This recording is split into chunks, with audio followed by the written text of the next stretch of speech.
Well, I think we have Father Pavone on the line now. Father, are you with us? Yes, I'm how good. are you? It's good to I'm visit with you again. Thanks so much for being here. Hey, it's my pleasure. Thank you for having me. So how well were you received today as you made your rounds on Capitol Hill briefing folks about this piece of legislation?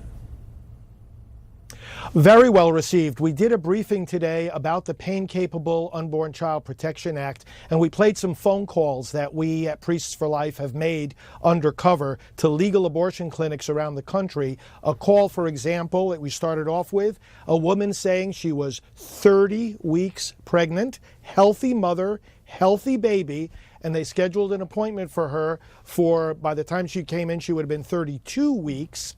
Most of our fellow citizens would be astonished to learn that this is happening legally around our country. Father, what kind of response did you receive from the legislators from the members of Congress when you talked with them?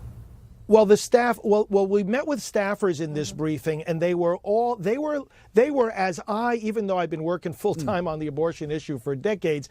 You know, you hear phone calls like this, and they, like I, were just standing there with our mouths open, aghast, and they said, "This is helpful information," because we want the Senate staffers, especially, to provide this information to the senators as they get ready, hopefully soon, to vote on this pain-capable bill that would protect these babies in the layest stages of pregnancy. So we were very well One of received. the things I have problems with is this notion of 20 weeks, because I think what we need to say is it's 5 months.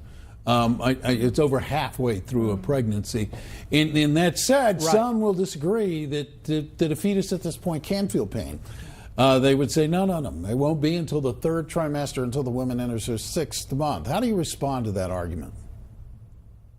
Well, you know, there are findings of Congress at the beginning of this bill that rely on decades of research that make it very, very clear that, you know, the arguments of those who say it's not until much later rely on the idea that you need the cerebral cortex in order to feel pain. But studies show the opposite. It's the thalamus of the brain that develops much earlier that is the center for pain. So, I mean, we're just talking about a consensus of scientific studies. It's on that question of pain. It's not a matter of where one stands politically or theologically on abortion. It's just a question of what does the research show. We routinely anesthetize babies on whom we do fetal surgery nowadays. That used to not be the case.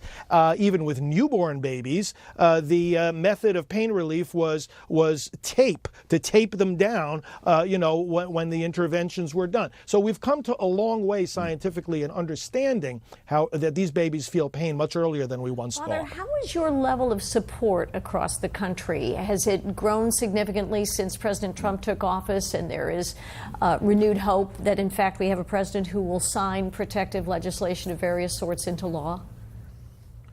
What you're saying is exactly what we are finding. I travel. Abortion is my full-time issue. I have a whole team of priests and lay people alike who do the same.